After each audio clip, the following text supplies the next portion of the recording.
Sahabat dan saudaraku, mari menggunakan waktu mempelajari firman Tuhan hari ini.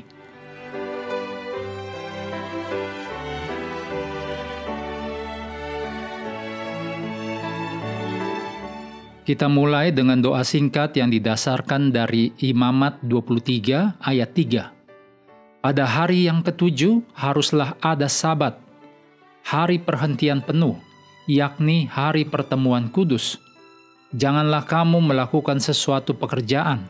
Itulah Sabat bagi Tuhan di segala tempat kediamanmu. Amin.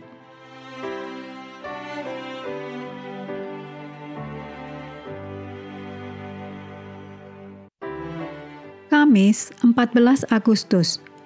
Judulnya Roti dan Air Kehidupan. Dalam 1 Korintus 10 ayat 11, Paulus mencatat peristiwa-peristiwa ini, menjelaskan bahwa semua hal yang terjadi pada bangsa Israel adalah contoh dan peringatan bagi para pengikut Kristus dan akan menolong mereka untuk menghindari masalah yang sama. Dengan kata lain, mereka akan belajar dari contoh-contoh ini. Ini adalah petunjuk yang relevan bagi kita yang hidup di akhir zaman. Tuhan memberikan Roh Kudus kepada umat-Nya untuk menguatkan orang-orang percaya dengan kekuatan, kasih, dan ketertiban. 2 Timotius 1 ayat 6 dan 7. Sehingga mereka dapat membuat keputusan yang benar dan mengikuti ajaran Tuhan. Yesus Kristus adalah sumber kehidupan baru. Yohanes 14 ayat 6. Dan hanya Yesus yang dapat mengubah kita menjadi persembahan yang hidup, yang kudus, dan yang berkenan kepada Allah. Janganlah kamu menjadi serupa dengan dunia ini, tetapi berubahlah oleh pembaharuan budimu, sehingga kamu dapat membedakan manakah kehendak Allah, apa yang baik, yang berkenan kepada Allah, dan yang sempurna. Roma 12 ayat 1 dan 2. Kemudian, Yesus mengambil pelajaran dari kisah-kisah ini, terutama tentang mana dan air, dan menggunakan gambaran-gambaran itu untuk mengajarkan kebenaran tentang dirinya. Dia yang memimpin mereka melewati padang gurun.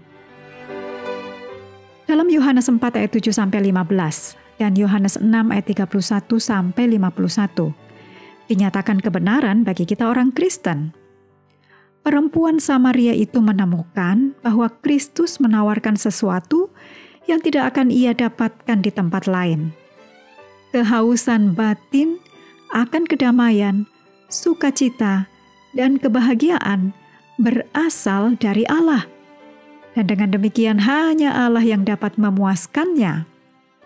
Mazmur 42 ayat 1 dan 2. Kemudian dalam konteks mana, Yesus menjelaskan bahwa Allah, bukan Musa, yang menyediakan mana untuk bangsa Israel.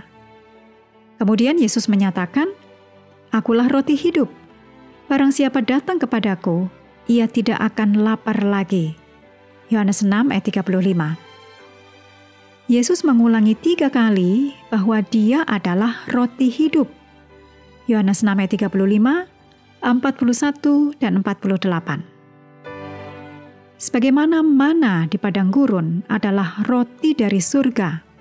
Yohanes 6 ayat 31 dan 32. Demikian pula air dari batu karang adalah pemberian Kristus untuk memuaskan dahaga mereka. Selain aspek-aspek fisik ini, roti dan air juga memiliki makna rohani, karena Yesus Kristus adalah roti hidup dan air hidup. Maka hanya di dalam Yesus, rasa haus dan lapar rohani kita dapat benar-benar dipuaskan.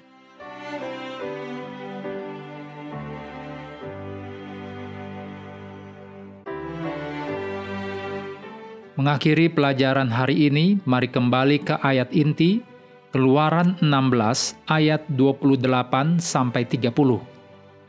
Sebab Tuhan berfirman kepada Musa, Berapa lama lagi kamu menolak mengikuti segala perintahku dan hukumku? Perhatikanlah, Tuhan telah memberikan Sabat itu kepadamu. Itulah sebabnya pada hari ke-6, Ia memberikan kepadamu roti untuk 2 hari. Tinggallah kamu di tempatmu masing-masing, seorang pun tidak boleh keluar dari tempatnya pada hari ke-7 itu. Lalu beristirahatlah bangsa itu pada hari ke-7. Sahabatku, bila di kemudian hari Anda sungguh-sungguh memerlukan kelanjutan pelayanan audio seperti ini, dapatkan info lengkapnya di Facebook ARA. Sahabat juga perlu melengkapi waktu untuk bersekutu dengan Tuhan setiap hari. Dengan bacaan Alkitab sedunia, percayalah kepada nabi-nabinya yang melanjutkan dari Bilangan pasal 3. Tuhan memberkati kita semua.